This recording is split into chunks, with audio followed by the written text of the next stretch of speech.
Bonjour à tous. Alors aujourd'hui, j'ai décidé de faire une petite analyse de Baby Boom parce que c'est une émission de grand public que j'adore parce qu'on voit des bébés naître et ça c'est quelque chose qui m'anime. Mais par contre, depuis que j'ai mis au monde ma dernière chez moi, il y a des images dans Baby Boom qui me font affreusement souffrir. Et je me dis que de voir ça avec vous, d'analyser un peu ça, ça va peut-être permettre d'éveiller certaines consciences. Donc, je vais vous montrer des images et je vais m'arrêter pour les commenter. Ouais, pas de souci. Restez bien concentré comme ça et puis quand elle sera passée, on continuera à discuter. Ça, vous avez l'occasion de faire la préparation à l'accouchement. Pas trop. Vous direz pas. Alors là, on vient de voir une maman appuyée contre du mobilier qui était en train de gérer sa contraction. Elle était en introspection, elle vivait son moment et elle faisait en sorte d'accepter ou d'accompagner cette contraction. Donc on a la sage-femme qui demande au papa si elle a fait une préparation à la naissance et il lui dit que non parce qu'ils n'étaient pas en France à ce moment-là. Et donc cette image nous montre que même sans préparation classique à la naissance, il est possible de gérer les contractions. Speak in French, it's like you want. Ok. C'est de l'anglais à ma sauce. C'est-à-dire que je parle. Alors là, on voit que la sage-femme, donc la maman est anglophone, et on voit que la sage-femme fait l'effort de parler anglais pour pouvoir simplifier les choses de la maman. Donc là, c'est un point très positif où elle va faciliter vraiment le travail de la maman en lui disant, bah, voilà, toi tu vas gérer ton enfantement, moi je vais faire en sorte que tu comprennes facilement ce qu'on se dit. Donc parce que dans cette petite analyse que je vais essayer de vous faire de Baby Boom, je vais avoir un sens critique, mais autant négatif que positif. Il y a plein de choses qui ont été super sympas dans cet épisode, donc je vais aussi les mettre en avant. Un projet d'accouchement particulier? Non. Non. Vous aviez projeté quoi? Rien. Rien de particulier. Péridurale. Péridurale. Ah, péridurale faisait partie du projet. Très bien. Oui. Alors là, la sage-femme demande à la maman si elle a un projet d'accouchement, un projet de naissance. La maman dit non, pas rien de particulier, péridurale. Donc moi, je me demande si on n'aurait pas tout intérêt à initier vraiment les mamans à réfléchir à un projet de naissance. La péridurale peut tout à fait faire partie de ce projet de naissance. J'ai eu 3 enfants, 2 sur 3 sont nés avec la péridurale, parce que voilà, je ne voyais pas, même si j'avais essayé d'imaginer les choses autrement, sur l'instant T, je n'arrivais pas à gérer la douleur. Mais je me dis que si on expliquait clairement tout ce que la péridurale pouvait impacter dans la naissance, est-ce que les mamans ne réfléchiraient pas davantage à avoir un projet de naissance? Donc là, la maman est en train de perdre les os. Donc le papa va chercher une sage-femme. Le fait que la poche des os se soit rompue, ça va forcément monter un peu en intensité, en contraction. Pour l'instant, ne vous inquiétez pas, je vais ce qu'il faut se passer. Alors, donc là, la maman vient de perdre les os. La sage-femme prévient le papa que les contractions vont monter en intensité. Donc là, cette maman n'a pas la péridurale. Elle est allongée dans un lit, elle est sanglée à un monito. Donc là, c'est le combo parfait pour que la douleur se transforme en souffrance. Il faut savoir qu'un monito peut tout à fait se faire assise, donc que ce soit sur le lit ou sur un ballon. Et qui plus est, donc là la maman prévient, les contractions vont être encore plus fortes, c'est normal, la poche a percé, le bébé va appuyer davantage sur le col et à l'instant T, rien n'est fait pour soulager la maman. Elle est toujours allongée et elle va avoir encore plus mal que ce qu'elle a déjà. What? Yes. This was very big surprise for me. I don't think that something like that exists in Japan. Ça fait voir des petits éléphants roses. Alors voilà, le seul outil qu'on propose à la maman pour soulager sa douleur, c'est le masque, c'est le gaz. Donc effectivement, ça va permettre à la maman de se détendre. Mais l'image que ça renvoie surtout dans cette émission grand public, c'est qu'il n'y a rien d'autre que des outils médicaux pour soulager la maman. Donc c'est soit la péridurale, et s'il n'y a pas la péridurale, il y a le masque. sauf qu'il existe une multitude d'outils pour soulager cette douleur. Ça va être l'eau, donc que ce soit en bain ou en douche, il peut y avoir des massages, il peut y avoir des suspensions, et avant tout, la mobilité. Le fait d'utiliser la pesanteur, se mettre debout, accroupi, mobiliser le bassin, ça va énormément soulager la maman, qui va en plus devenir actrice, parce que là, elle est toujours sanglée, elle est allongée, donc elle est au maximum de ce qu'on peut engendrer niveau douleur. Du coup, pour les prochains changes, si vous avez besoin d'aide, il n'y a pas de souci. Si vous voulez la changer vous-même, pas de souci non plus. Ou même, si vous voulez la changer mais être accompagné, que je sois avec vous au moment du change, pas de souci non plus. Alors là, niveau accompagnement, on a une auxiliaire de puériculture qui est là pour effectuer les soins du bébé. Donc la maman n'a pas envie de se lancer dedans tout de suite parce qu'elle ne l'a probablement jamais fait. Donc elle observe. Et ensuite, l'auxiliaire lui dit, pour les prochains changes, si vous ne voulez pas encore le faire toute seule, je suis là. Si vous voulez le faire toute seule, pas de problème. Et si vous voulez que je vous accompagne, je peux le faire.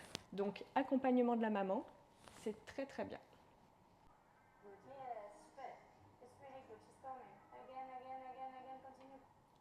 Alors là, on revient sur la maman qui n'a toujours pas de péridurale.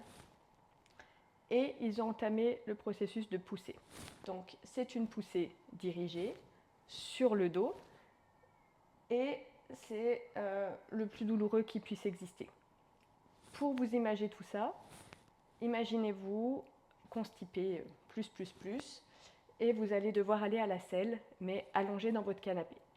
Donc en fait vous allez devoir pousser quelque chose de gros et de douloureux dans une position qui va être complètement inconfortable. Personne ne va à la selle allongé. Et enfanter, c'est exactement le même processus, au même endroit, c'est exactement pareil. Et donc le faire sans péridurale, dans cette position, c'est quelque chose d'illogique. Illogique au complet, parce que là, la maman ne se sert ni de la pesanteur, ni de sa physiologie. Elle est bloquée sur le dos et elle a des poussées dirigées. C'est super surprenant de voir un accouchement sans péridurale. Ça arrive souvent, on m'attrape le bras. Voilà, on est super solide en tant qu'étudiant, on sait que ça change, je pense, parce que souvent on est broyé avec les patients. Donc là, c'est pareil. Fausse idée reçue. Donc cette étudiante sage-femme, explique que lors d'accouchements sans péridurale, souvent ça se fait dans les cris, tout ça, alors que non, pas obligatoirement.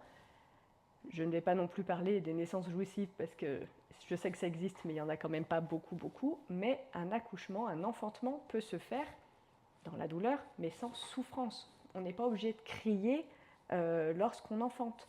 Tout peut se passer en introspection. On est bien souvent dans notre bulle et on essaye d'analyser la progression de notre bébé. Mais elle a super bien géré sa douleur. Okay, yes, that's really good. Okay.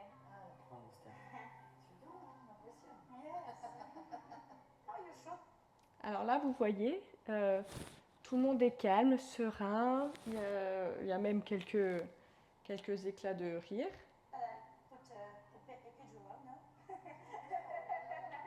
Et là, la sage-femme lui demande, est-ce que vous êtes sûr que je ne vous ai pas mis la péridurale? Parce que la maman est elle semble si détendue à l'intérieur d'elle, c'est l'apocalypse, mais elle est suffisamment consciente de ce qui se passe pour que tout se passe sereinement. Vous lui avez mis une péridurale en secret. C'est bien, hein? Je vois un petit bout de sa tête. Do you want to touch her? Okay. Give me your hand. She's just up. This is you and this is your baby. There. Alors là, très bien, elle propose à la maman de toucher la tête du bébé. Donc c'est très encourageant, c'est très motivant de pouvoir évaluer la distance à laquelle se trouve le bébé de la sortie. Après, dans un enfantement libre, on n'aurait même pas eu besoin d'autoriser la maman à le faire. Si elle s'était retrouvée dans une position plus physiologique, accroupie ou à quatre pattes, naturellement, elle serait allée d'elle-même pour analyser ça. Là, on est quand même dans un contexte d'infantilisation maximale. C'est allez-y, venez toucher, vous avez le droit. Alors que les femmes devraient prendre possession de leur corps, devraient pouvoir naturellement tâter, se toucher pour pouvoir voir ce qu'il en est et quel est l'avancement.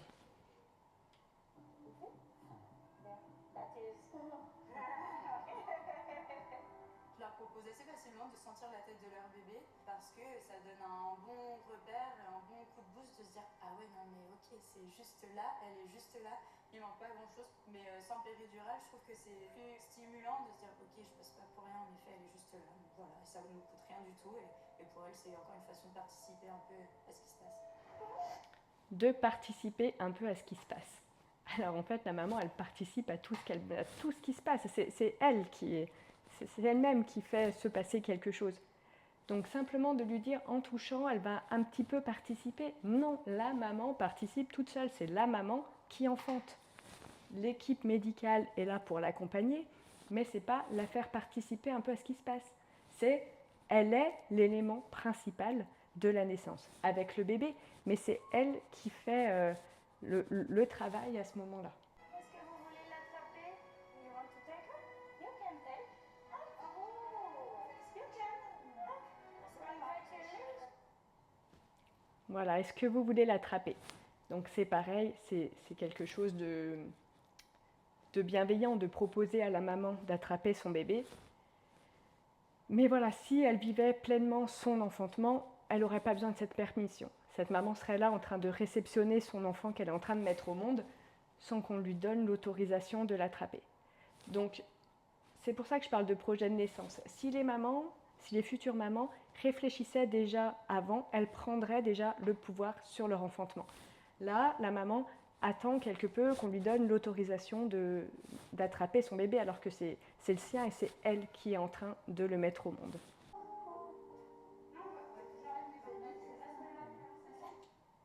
Alors, je vais vous remettre les images quelques secondes avant et vous allez voir que l'auxiliaire qui est là vient seulement d'enlever les sangles du monito.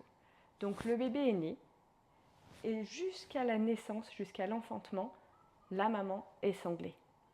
Donc c'est quelque chose qui est très désagréable, en plus pendant une contraction, d'être ligoté sur la table d'accouchement. Donc je vous remontre ces quelques instants.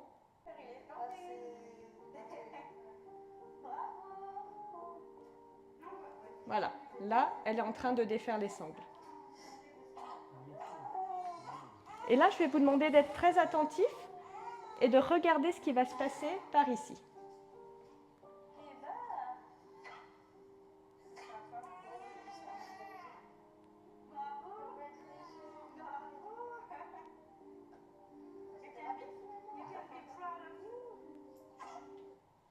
Alors, je ne sais pas si vous avez eu le temps de voir ce petit geste. Là, la séquence n'a pas été coupée entre le moment où le bébé est sorti et le moment où on vient de voir ces images. Il s'est passé 30 secondes. Ça fait 30 secondes que le bébé est né. Et cette petite main délicate, que je vais vous repasser, regardez bien. Hop, je suis déjà allée trop vite, je vais vous remontrer. On voit la main donc d'une sage-femme ou d'une oxy qui arrive, qui pose sa main sur l'épaule de la maman, qui la félicite, et à l'instant d'après, lui injecte un produit. Alors c'est très bref et autant vous dire que la maman à ce moment-là, elle n'est pas du tout là-dedans. Alors je vais couper le son pour que vous puissiez bien m'entendre. Donc la maman là vient de défaire les sangles. On voit donc une nouvelle main qui arrive et qui est en train de mettre un produit dans la perf. Alors, est-ce que vous savez ce que c'est ce produit? Ce produit, c'est de l'ocytocine. Vous allez me dire, mais le bébé est né, pourquoi on met de l'ocytocine maintenant? On injecte de l'ocytocine aux mamans quand les bébés viennent de naître pour provoquer des contractions pour la délivrance du placenta. Donc là, ça fait 30 secondes que le bébé est né et on demande au corps de la maman de travailler encore tout de suite pour faire naître le placenta. Donc j'ai de très nombreuses connaissances qui me disent « Non mais moi j'ai fait une hémorragie au moment de la délivrance ». Eh bien c'est simple, le corps médical préfère provoquer de petites hémorragies chez un plus grand nombre de mamans plutôt que d'avoir à gérer une grosse hémorragie sur les mamans chez qui le placenta ne naîtrait pas naturellement. Il faut savoir que là, 30 secondes après, la maman va pouvoir prendre son bébé, va pouvoir le câliner, va pouvoir... Donc c'est une maman, plus tard on verra qu'elle allait, donc c'est pour ça que je vous parle de mise au sein. Elle va pouvoir le mettre au sein et cet élan d'ocytocine va provoquer les contractions qui vont permettre au placenta de naître. Là, en injectant de l'ocytocine, on va provoquer ces contractions. Ça veut dire que le corps qui vient à peine de faire naître un bébé va devoir se remettre instantanément au travail pour libérer le placenta. Et c'est ce petit forçage qui va provoquer malheureusement régulièrement des petites hémorragies. Il faut savoir qu'en milieu médical, de mémoire, il me semble que le placenta a 20 minutes pour naître. Que ce soit à domicile ou dans des maisons de naissance beaucoup plus physiologiques, on va laisser jusqu'à 2 heures à la patiente pour mettre au monde son placenta. Donc ça veut dire que ce petit geste anodin qui est très très très rarement montré à la télé, c'est pour ça que quand je l'ai vu, je me suis dit « Wow !» C'est bref et rapide, ça passe inaperçu parce que toute l'attention est concentrée sur le bébé. Et c'est pareil, pendant mes 2 premiers accouchements, j'ai jamais vu qu'il m'avait injecté cette ocytocine à ce moment-là. Mais là, du coup, voilà, on voit clairement que cette maman, qui, je le rappelle, n'a pas eu de péridurale, donc qui vient de mettre au monde seule son bébé, le travail a probablement duré plusieurs heures, l'émission ne le dit pas, mais après tout le travail qu'elle vient de faire seule et sans aide, on va provoquer derrière la délivrance du placenta. Donc ça fait partie aussi des choses qui ne sont pas communiquées quand on a un projet de naissance ou quand on n'en a pas. On ne sait pas qu'en fait, à peine le bébé là, on va nous injecter un produit pour accélérer les contractions. Si on laissait un peu de temps aux mamans, le placenta viendrait tout seul. Le risque, c'est qu'il ne vienne pas et qu'au bout de 2 heures, chez un nombre minime de patientes, mais qu'il faut quand même considérer, il peut y avoir un risque d'hémorragie. Donc pour pas qu'il y ait de grosses hémorragies chez un minimum de personnes, on prend le risque de provoquer de petites hémorragies chez un grand nombre de personnes. Donc ça, je vous invite tous à en parler, avec vos gynécos ou vos sages-femmes pour avoir leur avis sur ce petit geste qui semble anodin, mais qui pourtant peut changer le cours des choses. Là, elle a eu un enfantement comme elle le souhaitait, et avec ce petit geste, elle a derrière le risque d'avoir une hémorragie parce qu'on a provoqué une contraction, enfin on a provoqué des contractions alors que son corps aurait pu le faire seul. Là, on va raccourcir après le cordon pour Rémi. Est-ce que juste un petit bout de dizaine de centimètres, c'est d'accord? 15 cm, ça ira? Ok. Voilà, donc là, la maman, dans son projet de naissance, avait demandé à garder une dizaine de centimètres de cordon, ce lien qui la relie pour toujours avec sa fille. Donc c'est quelque chose de culturel, ça se fait chez elle au Japon. Et pareil, j'invite toutes les mamans à réfléchir en fait sur l'importance de ces petites choses, de ces petits souvenirs, de ces liens en fait qui vont être créés à ce moment-là.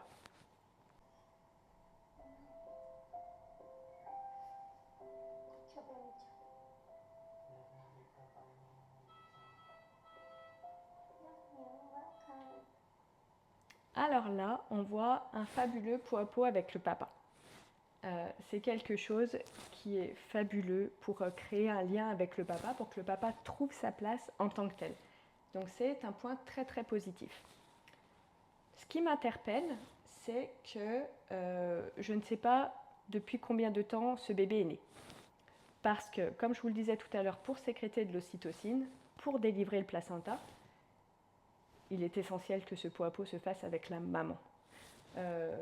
Hormis si la maman est en césarienne ou si elle a besoin de soins immédiats, le pot à pot avec le papa, absolument, le bébé a besoin de contact. Mais là, dans le cas de cette maman, qui vient donc d'enfanter, sans péridurale, donc avec ou sans d'ailleurs, la question ne se pose pas, en gardant son bébé contre soi, elle va produire de l'ocytocine. Donc, ça veut dire que son corps va avoir des contractions pour expulser le placenta, et une fois que celui-ci est né, une fois que le placenta est né, si la maman souhaite allaiter, le fait d'avoir son bébé en peau à peau, ça va favoriser la montée de lait. Plus on va le garder près de soi, plus les connexions vont se faire et plus le corps de la maman va se dire « Ah oui, c'est le moment, bébé est là, je dois produire du lait ». Et le fait également de créer de l'ocytocine qui va provoquer des contractions, ça va aussi permettre à l'utérus de reprendre sa place, sa forme initiale. Donc le peau à peau à maximiser le plus possible avec la maman. Le papa aura le temps de faire du peau à peau dans les heures qui viennent ou dans les jours qui viennent, évidemment. Mais à l'instant T, le lien est primordial avec la maman pour que le corps de la maman puisse se remettre. La maman vient de vivre un exploit, quelque chose d'extraordinaire. Elle vient de donner naissance. Donc le fait de garder son bébé en peau à peau va permettre de créer un lien, le lien évidemment qui va par la suite l'aider à prendre confiance en elle, à garder confiance en elle, à sécréter tout ce qu'il faut pour que son corps puisse se remettre. Donc on privilégie le peau à peau avec la maman, j'ai envie de dire le plus longtemps possible. Donc évidemment le peau à peau avec le papa, je suis complètement pour. Alors immédiatement si la maman ne peut pas, ou un peu plus tard dans le début de vie du bébé. Avec toute seule, quoi. En fait, j'avais pensé à quelque chose, ce qui serait peut-être pas mal, c'est si je pouvais rester avec vous jusqu'à dimanche. Oui, mais c'est ce que je dis à ton frère, je vais voir avec toi. Alors ça, c'est très bien par contre sur une émission de grand public. Donc cette maman, qui est maman solo, demande à sa propre mère s'il est possible qu'elle reste chez ses parents jusqu'à dimanche. Donc on imagine une petite semaine, le temps de prendre ses marques. Et donc c'est très important de montrer qu'on peut demander de l'aide. On a le droit, c'est tout nouveau pour nous d'avoir ce bébé entre les mains, et on a le droit de ne pas être seul.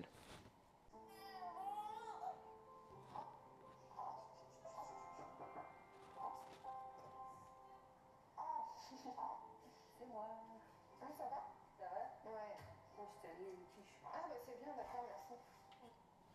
Alors là, on voit cette maman qui, au bout de plusieurs jours, est rentrée chez elle, a pris ses marques chez elle.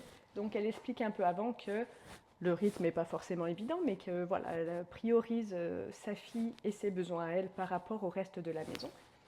Et on voit sa maman qui arrive et qui lui dit « Tiens, je t'ai apporté une quiche. » Et ça, c'est la chose la plus fabuleuse qu'il peut y avoir. Parce qu'il faut tout un village, non pas pour élever un enfant, il faut tout un village pour accompagner une maman. Et ça, le fait d'emmener un repas, c'est le plus merveilleux cadeau que vous pouvez faire à une toute nouvelle maman. Je me rappellerai toujours à la naissance de ma dernière, ma voisine qui nous a apporté des crêpes fourrées pour le repas du midi et du soir. Eh bien voilà, ça a été un cadeau inestimable parce qu'en fait, je n'avais ni le temps ni l'envie de faire ça et ça m'a soulagée à un point inimaginable. Donc, le village, c'est pour accompagner la maman. Et ça, c'est très, très, très important. Accompagner les jeunes mamans. Les bébés, ils sont choyés par leurs parents, mais par contre, les jeunes mamans ont besoin d'être accompagnées le plus possible. Alors voilà pour aujourd'hui, j'espère que ça vous a plu et si jamais je pourrais décrypter d'autres images pour les prochaines émissions. Merci beaucoup.